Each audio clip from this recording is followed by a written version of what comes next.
Welcome back to Real Estate Connections podcast. And today we get to visit with Frank Menard. I've known Frank Menard for probably about 7 or 8 years. He is a real estate coach, but he's also called a success coach. Frank is in Florida. He originally from New Hampshire, former Marine that you'll always hear because they always tell you, which is really what they're proud of. And Frank is somebody I know who is very committed to personal growth. Personal and professional growth. And I met him as a coach for me when I moved from Northern Virginia, an active solo realtor, to Massachusetts, where I wasn't sure what I was going to be doing in real estate. So he is a John Maxwell trainee. He has trained for Brian Buffini's work and organization. He is in a success coach and teaches a success course, the 17 Principles of Success, for the Napoleon Hill Institute. And those are just a few of the things. But today we're going to be talking somewhat more personally with him. And he and Carol have made a decision to move in retirement. And I asked him, because it's good fitting into this kind of theme of, okay, people are heading into retirement. You're planning about it. You're thinking about it. Here are my unique circumstances. So we're exploring his unique circumstances and why he and Carol made a move. First, they made a move from New Hampshire to Florida that you'll hear about, but then they made a move within Florida. And what are the factors that people should take into consideration? And the other part that we were talking about, and subsequently, any advice that he has for people to really think about what is important. And particularly, do you have an exit strategy? What does that mean? Do you have a plan to follow up on when you're in your retirement community and it's not working anymore? And it could be not working because of health reasons, family, whatever. That was the second part. And lastly, what I think is just fascinating about Frank is he has combined in his just persona this whole being a coach and being a realtor, realtor professional. He's actually a broker. And what he thinks people need in terms of qualities to look for in your realtor, your real estate professionals, and then how he uniquely can be of help.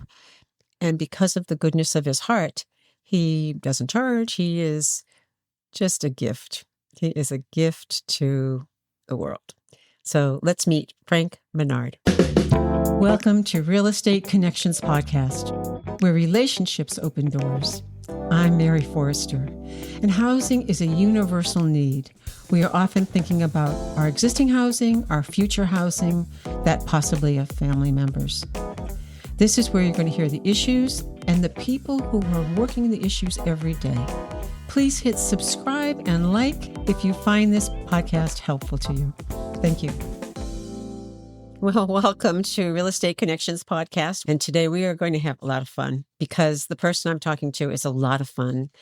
I met Frank Menard, the most amazing person dedicated to a lot of personal growth, unbelievable personal and professional growth. I met him when I moved from Virginia to Massachusetts, and I didn't know how to be a realtor up there. and he got me going. He coached me for almost 3 years, and it was so wonderful. Just a terrific coach in many aspects of business, not just real estate. But today I'm going to have a great conversation with Frank because he just made a big move. And his big move is going to be instructive, I hope, to you, my listeners, or to your families. That will be really, really helpful. So this is Frank Menard, retired Master Sergeant? Retired Master Sergeant, United States Marine Corps. Yeah, and Marine Corps, and still very active in the Marine community. So Frank, welcome. Thank you, Mary. It's great to be here with you, and it's wonderful to call you my friend. Oh, I'm honored. I'm honored. So Frank and I are not so far apart. He is hailing originally from Nashua, New Hampshire, which is about 15 miles from me right now. And we do a lot of shopping up there. But Frank, you just made a move from Port Charlotte area, which is, I guess, between Tampa and Naples, right, on the West Coast. And you just moved into Central Florida, a big, big move. And you certainly are not retired, but somebody might think you are retired, but of the retirement age, and your wife, Carol. Mhm. And so I'd love you to talk about what went into the decision. What did it take? What did it take for you to, I assume you sold Port Charlotte and move into where you are right now. Is there any looking back? So let's start with kind of what precipitated the move, because you had been here a while, and what you've learned from it. Yeah, yeah, no, great question, Mary. I think it's probably also helpful to let the listener know. I've made a lot of moves in my life. I had 22 Hmm. years in the Marine Corps, so making moves is not something new. The new part was we got to make the decision, right? Typically in the Marine Corps, they made the decision, they being the Marines, and we just kind of went where they told us we had to go. But the moving process itself pretty much is very, very similar. You're typically going to an area that you don't know a lot about. You are hoping to connect with someone that can help you, that you can trust. Hopefully, it'll be by referral of some type. But in regard to Carol and I, so we moved from New Hampshire to Port Charlotte, Florida, which is just outside of a town most people would know, probably Punta Gorda, which is more of a touristy. So we're kind of like the bedroom community of Punta Gorda, Hmm. if you can have a bedroom community in Southwest Florida. And we made that move quite spontaneously. I remember waking up one morning in New Hampshire. It was about 3 a.m. It was cold, dark, dingy, 7 feet of snow on the ground. I think it was the end of Oh, February, oh, New somewhere around Hampshire. there. Yes, right, Yeah, right. exactly, in New Hmm. Hampshire. And we woke up and I just said to Carol, I said, we need to get out of here. Right? We had empty nested. Both our kids were out of college and on their own. And so we made a move in 2015 to Port Charlotte with the intent to just look. We were just going to look. And I think this happens with a lot of folks. You go down and check out an area. Hmm. Florida's a great place. It's warm all the time. And you think about all those good things. And then you get there. So we went down and shopped for a weekend. I stayed with a friend, a childhood friend of mine who had lived in Florida for 15 years. And we saw a house that we liked, and we did what you're not supposed to do. We made an offer and bought it. Buyer's Okay. remorse. Okay. So I honestly, no buyer's remorse. The home we purchased in Port Charlotte was beautiful. It was 2,100 square feet. Didn't meet what we wanted. We were supposed to be downsizing. We were about the same. Yeah, it was a single level. It was on a beautiful, they call it a lake. We called it a pond. But it seemed like it was in a nice neighborhood. Mhm. And so we made the move and we loved it until the first hurricane came. So, one of the things I would always suggest to clients that I work with today is before you make a move, make sure you check out everything. What's the weather like? Mhm. What have they dealt with over the last 10 years? And if I'm being completely honest, if we had done that, it wouldn't have scared us because the last hurricane was like 2004 back then. And that was Hurricane Charlie, which was disastrous. It really demolished the entire area, but there was nothing for over 10 years. Right. So who would be scared, right? So we weren't Hmm. scared. We're Hmm. Marines. My wife's a Marine as well. So we packed up the bags, hopped in the truck, and down we go. And during my 10-year stay in Port Charlotte, we had three hurricanes. No, excuse me, four hurricanes, three tropical storms, and fortunately, we didn't have personally a lot of damage. But one of the storms got way too close. My street was there were several houses on my street that had been demolished, and so my wife looked at me and she said, "I think it might be time for us to go inland." And Ah. so we made a decision. We had a good friend of ours who we worked with in real estate. We were both real estate agents in New Hampshire. I think that's important for everybody to know. So it's not like we're new to real estate. We do this all the time. And we had a friend of ours who sold real estate with us in New Hampshire, and she had moved to Florida before us, and she was a real estate agent at a place called The Villages, Oh, which is, yes. from what I understand, it's the largest real estate, excuse me, the largest retirement community in the world, and so it's a pretty cool place. And we'd been there several times. not with any intent to move there, but it was a nice place to visit, kind of like Mhm. Disneyland for senior citizens. and so we started talking seriously with Pat. We Mhm. got a few tours through the villages. We found a place that we liked, and so we decided to make the move.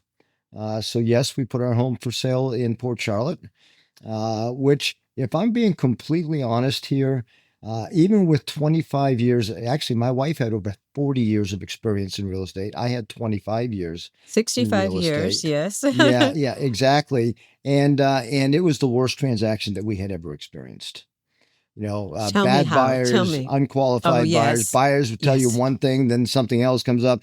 And of course, we thought we were doing everything correctly. And it seemed like every time we did something, the shoe fell and something else would fall apart. And it So, wasn't like you were inexperienced and not doing real no. estate because you were so in the thick of real estate. Yeah, And yeah. you And still feel that way. I'm pleased to hear that exactly, because I had the same exactly. experience, the Yeah, very same it happens. experience. Yes. Sure. And I actually had one of my clients from New Hampshire. I'd sold them two homes, and the last home was probably 15, 20 years ago. And they were thinking about making a move. And he had become a realtor in the meantime. He actually worked for a friend of mine up in New Hampshire, and it wasn't for him, so we got out of the business. And he asked me, he said, "Frank, what do you think about for sale by owner?" And I said, "Dave, let me tell you something." And I shared my experience in my own personal sale in Port Charlotte. I said, Hmm. even with all the experience I had, it was the most challenging. The markets have changed. Things have changed in our world that it's Hmm. always in my mind something. It's nice to have somebody to talk with. Yes. Maybe Somebody who an knows. advisor on the Yes. side to just kind of say, "Hey, Yes. let's chop the emotions for a minute, and let's make sure Hmm. that we check all the boxes to what you're trying to do and how we're going to accomplish it." So, just like financial advisors, you wouldn't make a big investment in the market without going to someone who was a professional. So I feel that even as an experienced real estate agent, a real estate broker. So I've been a broker now for 23 years. I've been an agent for 25 years. I still carry an active license, so I still know what I'm doing. I still keep my feet in the water. My fingers are in the pie, but things can happen. And so that move from Port Charlotte to the Villages, Florida, was an exciting move to say the least. Oh, my heart is just feeling for you because I had an agent, and the buyer who bought our house was represented by an agent in my office. I tell you, I had a range of emotions that I never expected to have, ever, ever, ever. So you were a FISBO, for sale by owner, but clearly many agents sell their own property. That's not new. That's real.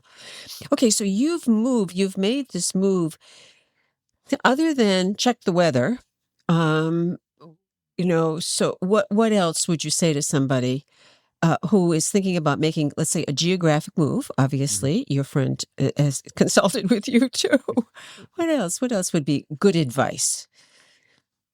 Yeah, I think now we've been in the Villages now, so it looks like 9 months. So we've been here 9 months now. So Oh, in hindsight, yeah, it's amazing how quickly it goes. yeah. In hindsight, looking back, so what are the things that we could have checked that might have been helpful if we had someone on the sidelines just there to answer our questions? Um, what are the amenities? What are the association fees? What gets with the fees what do you get with the fees that you pay to live here? Um, how active is the community? Um, is everything really as free as they say it is? Right. And so there are always some inside questions. And I think it's safe to say you'll never be able to ask all the questions Hmm. because you really don't know till you get there. This move for my wife can be completely authentic. She loves it, She absolutely loves it loves. here. She's Yes. fallen right into the community. She plays mahjong. She's got her own little groups. She's at the gym 6 days a week. She goes line dancing. So Carol is in Carol's dreamland. Yep. Frank it's a little bit different for me. Hmm. I've always been very active with work. My wife and I were just having a conversation this morning. Why is it so challenging to build a community? And yeah, I am retired, but I'm not retired. I'm still very active with the things that I do, but it's not something that's very active within my community. So typically, especially if you're getting ready to retire, when you retire, you realize that a lot of your friends that you had were work related, Mm-hmm. career related, Mm-hmm. profession related. And so when you step out of that zone and you go into an entirely new world and you're technically retired, um, it's different. And I think Mm-hmm. I do a lot of research with I do a lot. I'm also a coach, so I do a lot of work with men who are maybe challenged finding their new purpose, because our purpose Mm-hmm. for 40, 50, 60 years has been XYZ, and now that's no longer there, right? So I would visit the community multiple times. Someplace like the Villages, they allow you. You can come in. You can rent a place for a week. You can do all kinds of stuff. Really act like you live here. A lot of the places here do go up for rent for temporary rentals. So you Mm-hmm. could. I would recommend it. There's a way for you to test it out. Go test it out. Wherever your community is that you're headed. I think Exactly. that's a great idea. So, somebody could be moving to Buffalo because their kids are there. And it is, moving because of proximity to children is a really big deal. But as you say, 5 months of snow, lake effect snow, I don't know that I could handle anything like that. So Yeah. that's an extreme example. Or what we're seeing a lot now across the states is drought and Mhm. fires and things like that. So, Sure. did your children play a role in your decision at all? Because I know that as people are retiring, they are often conferring with their kids. We're thinking of moving. What do you think about, et cetera? Was that your experience?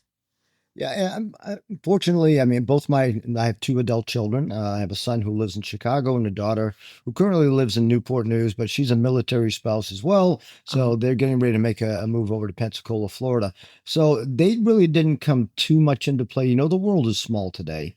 I would never advise anyone to move to follow their children unless that's mm-hmm, something they really want to do. mm-hmm, And especially if they're in the military, because they're not going to be there that long. You're still going to be there. Now they're going to move somewhere else. So it's have conversations, let them know what you're doing. I don't want my daughter to come back to what she thought was her home, and some neighbors or somebody's living in the house and it's not us, we're somewhere else. mm-hmm, mm-hmm. So definitely have that conversation, but it didn't come into play too much for us, aside from being somewhere where we could at least fly to relatively quickly. We have Right. an 8-year-old granddaughter who want to be able to take part in some of the things that she's doing, and the world is very small today. You can fly pretty quickly to anywhere that you want. So as long as you have the means to do it, why not? So just check out, and see how that's going to affect you.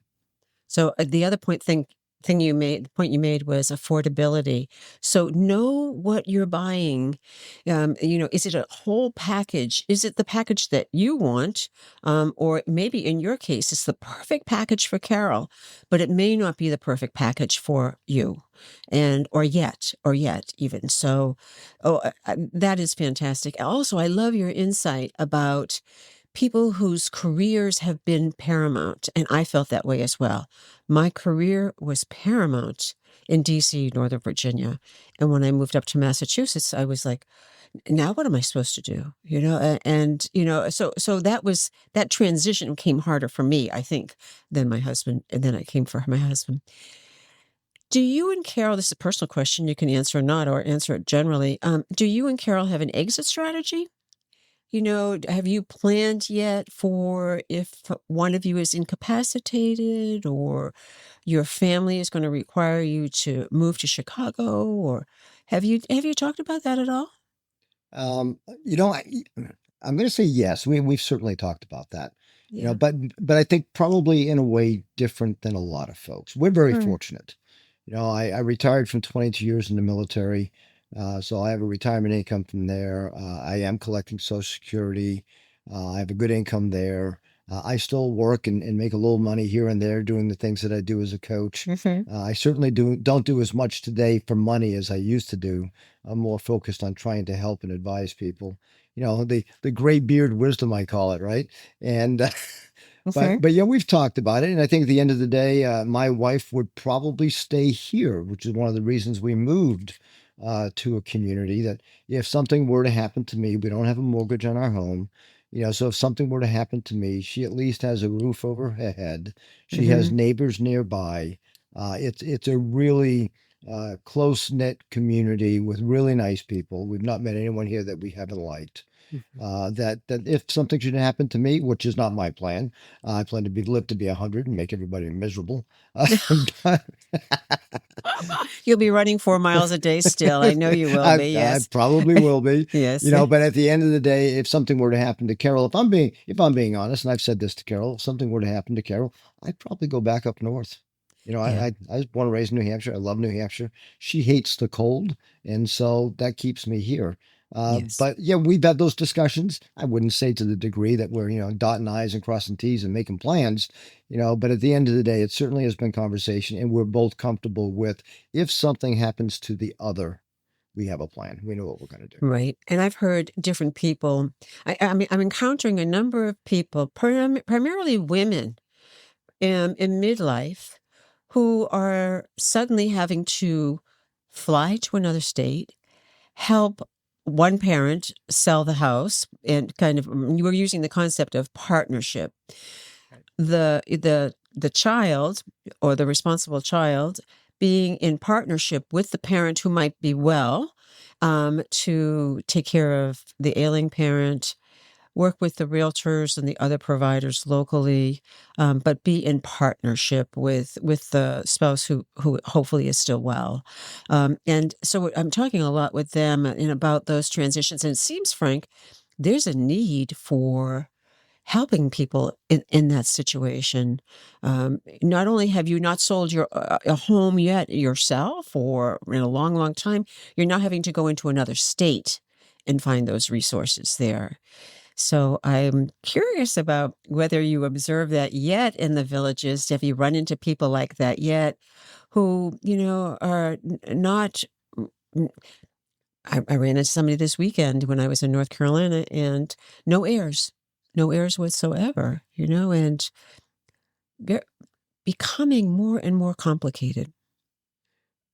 Mary, absolutely. I think life is complicated. Yeah. First off, right? Yeah. Life is complicated, and that's why it's really important to check your emotions as you're dealing with the things in life.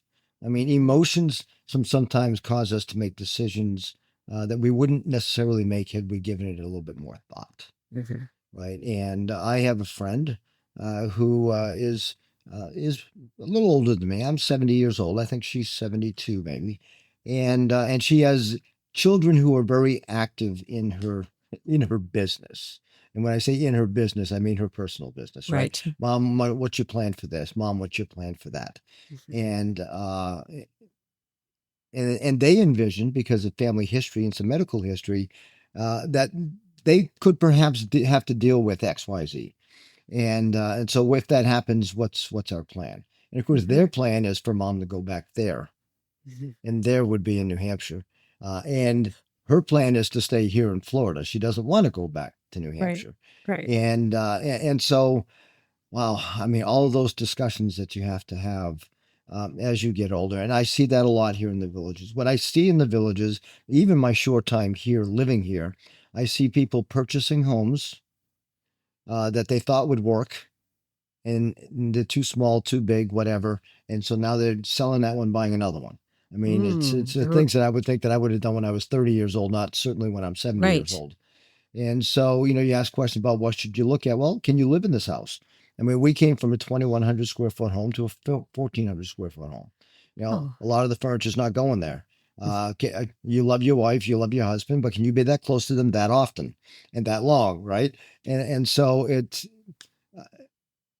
I think it's really important to check those boxes and just kind of say, okay, what are my options here? Can I live in a 1,400 square foot home, or maybe I should look at something over on the lake that's 2,000 square feet and it's a little bit bigger, a little more familiar to what we live in. But then what happens? Well, okay, so you have a major life crisis and one of you is not here anymore. Yes. Now you've got this big house.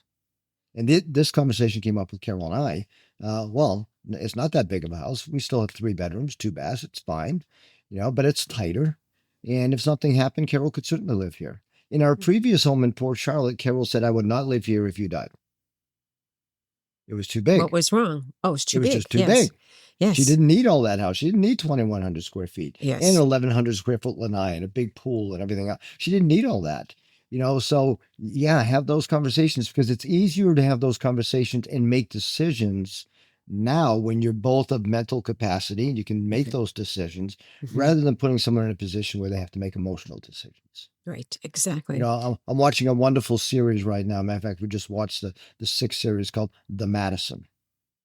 What is that? And The Madison. And Yes. Michelle Pfeiffer is the leading role.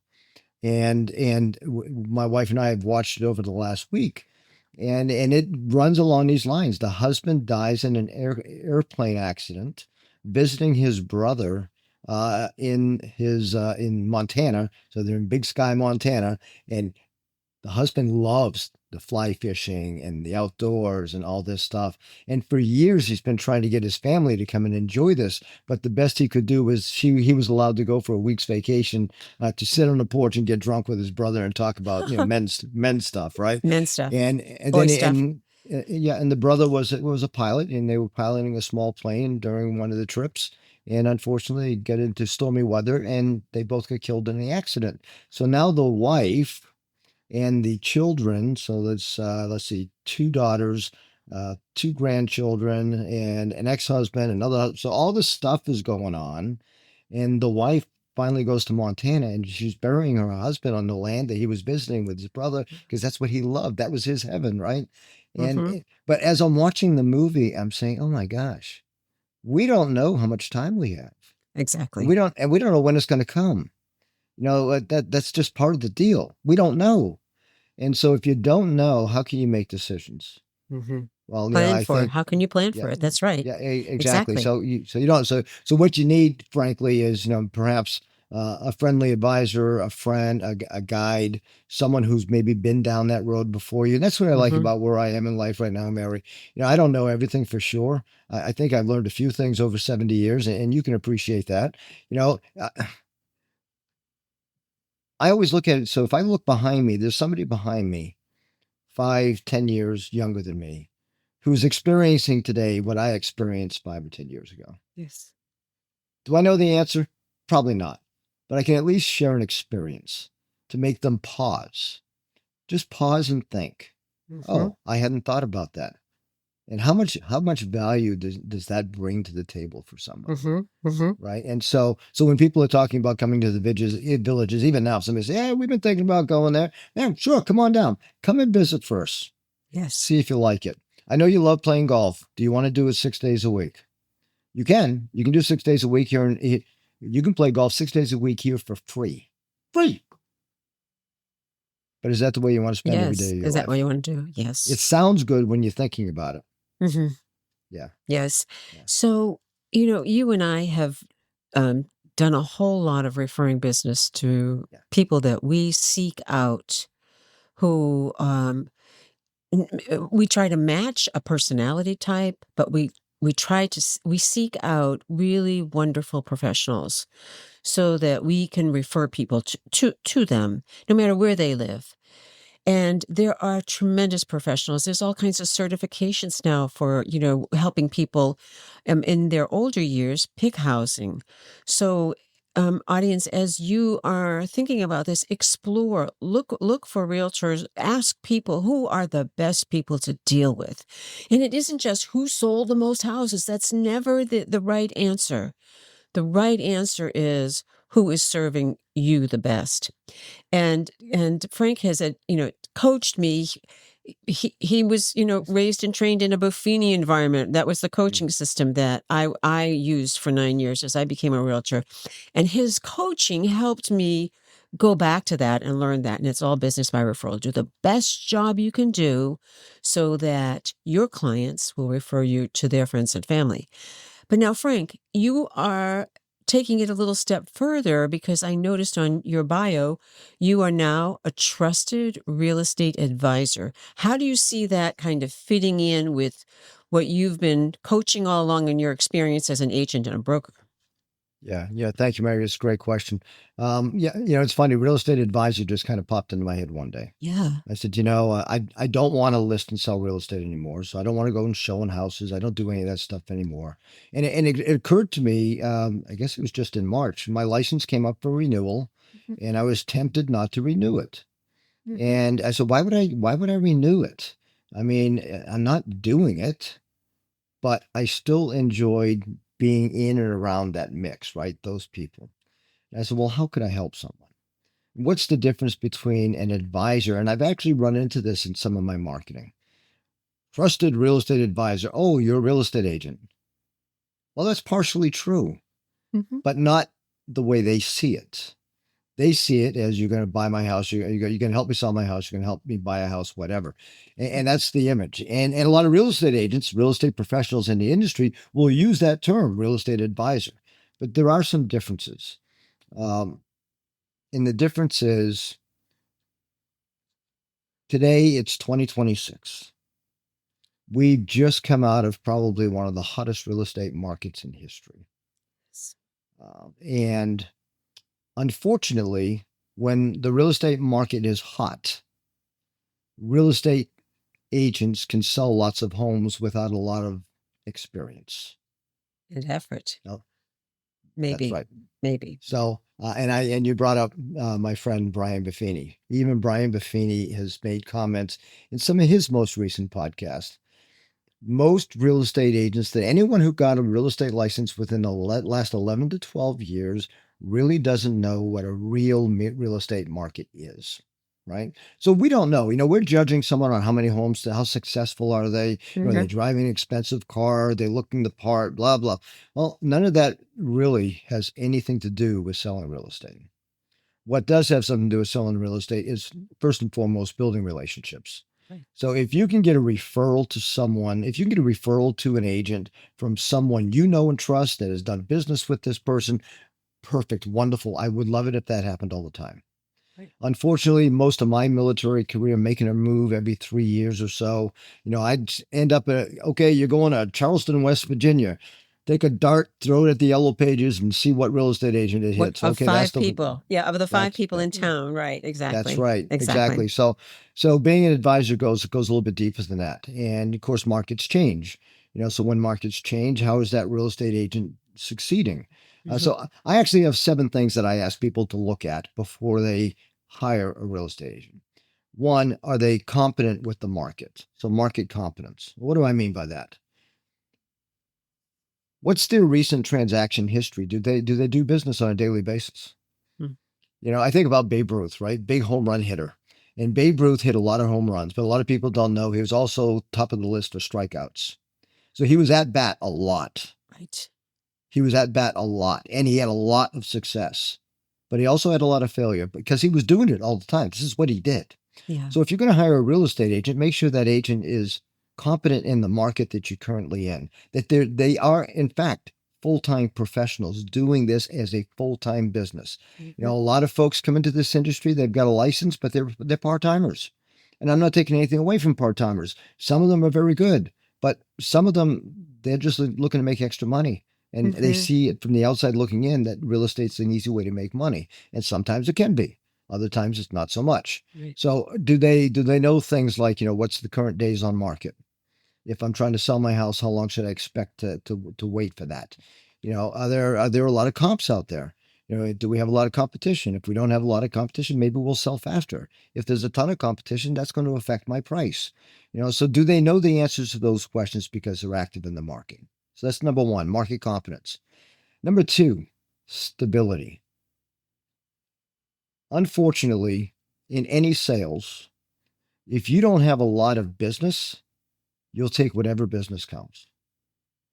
And that's because you need to make the money to pay the bills. So if an agent is stable, and what I mean by stable when it comes to real estate agents, they have a steady flow of business. They've been in business for a while, or they know a lot of people. Unfortunately, they're getting a lot of referrals because they're good agents from that regard. They're not just going to show you houses and then try to push you to buy it. Right.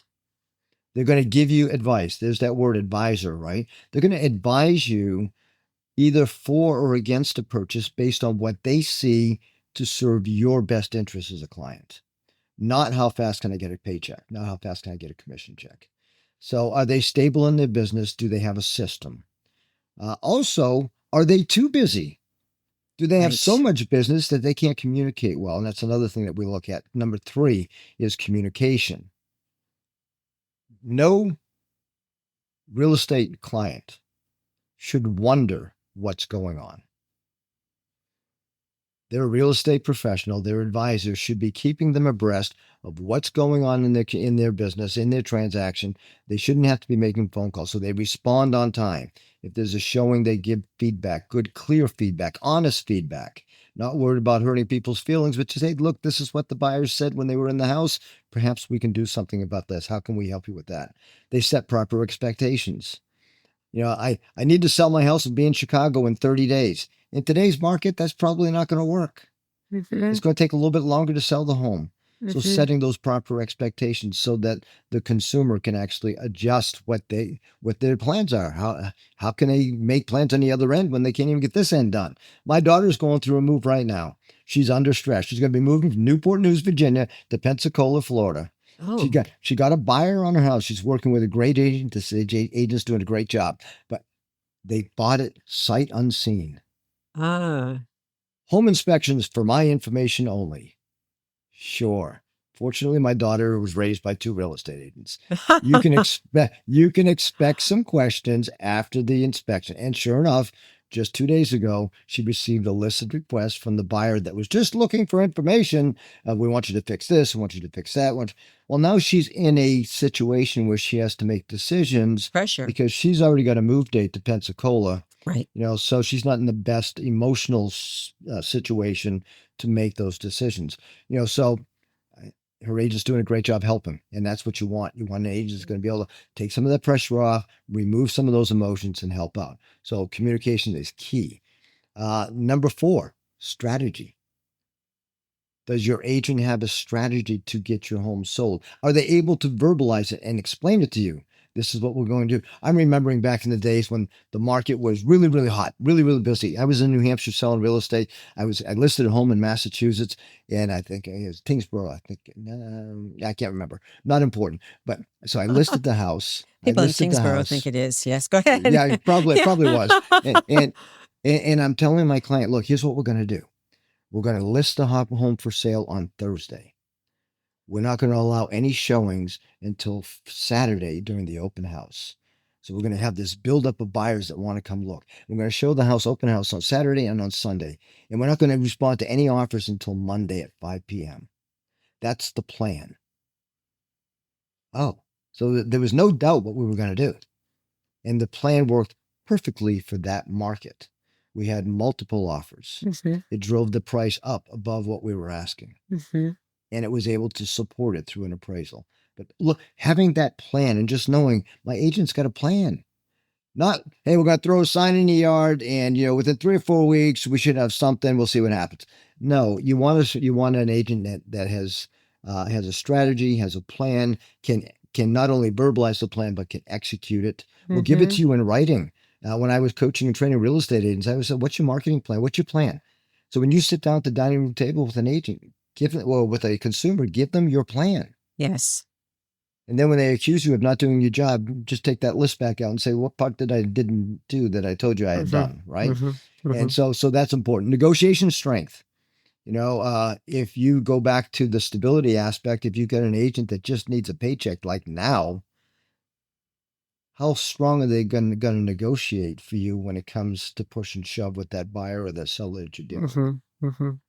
So being able to take a strong negotiating position in what's in your best interest, not in the interest of the agent, but in the interest of the client. And of course, being a professional, continuing education. In real estate, we have to do continuing education to maintain a license. So that's a given. But what else are they doing? I remember when in 2006, 7, and 8, when the market took a turn, crashed below, as the worst real estate market in history. Well, a lot of us became certified distressed property experts. We went through special education to be able to handle that part of the new part of the business that wasn't there before. And so is the agent that you're working with. Are they staying abreast with the times? Are they learning new technology, computers, and Matterport, and all these things that we use Yes. to show homes visually? Are they using that technology? Are they having professional pictures taken? Back in the day, I Yes. get away with taking my own pictures. Now you got to have Mm-hmm. a professional, and they got to have drones, and they got to show sunsets and all this stuff. Right? Are they prepared to do the job? And then, last but not least, how about integrity?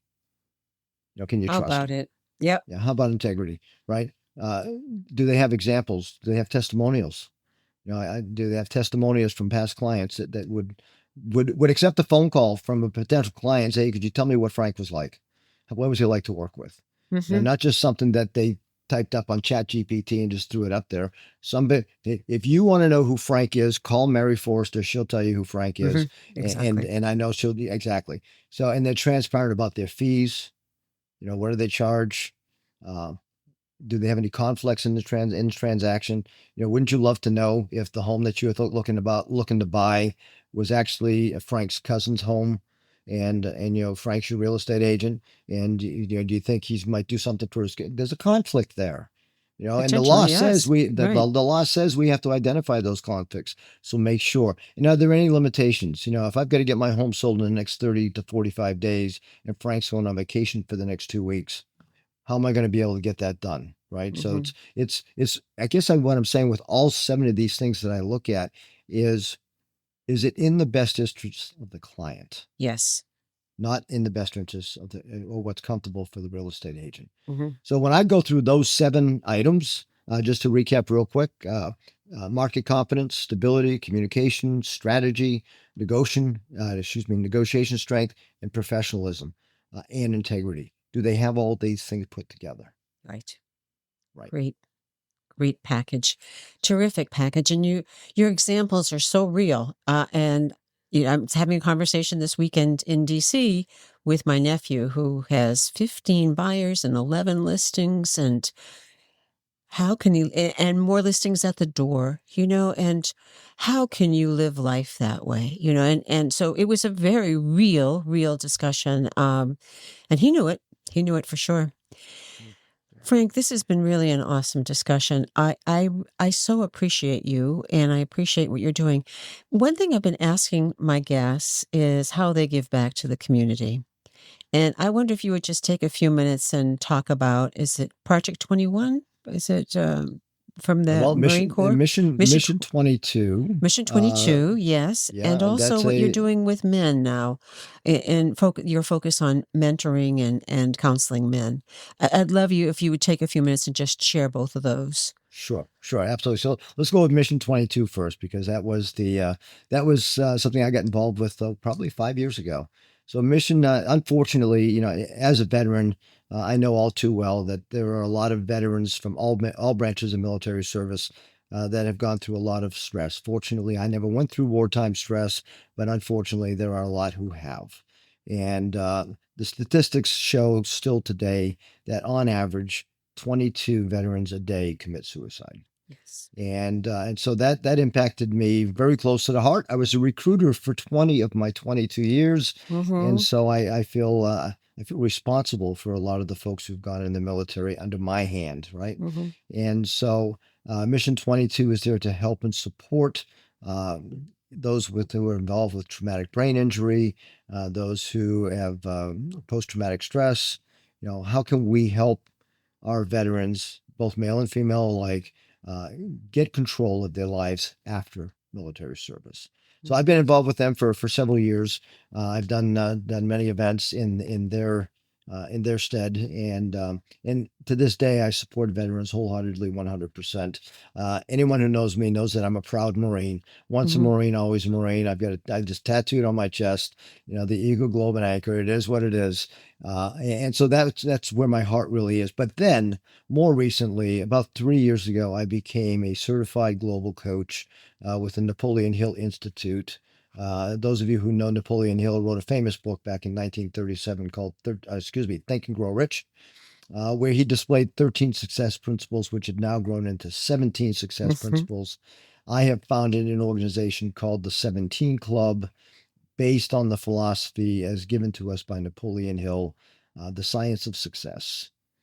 Ironically, those 17 principles parallel, almost identical to the 14 leadership characteristics and traits I learned as a United States Marine.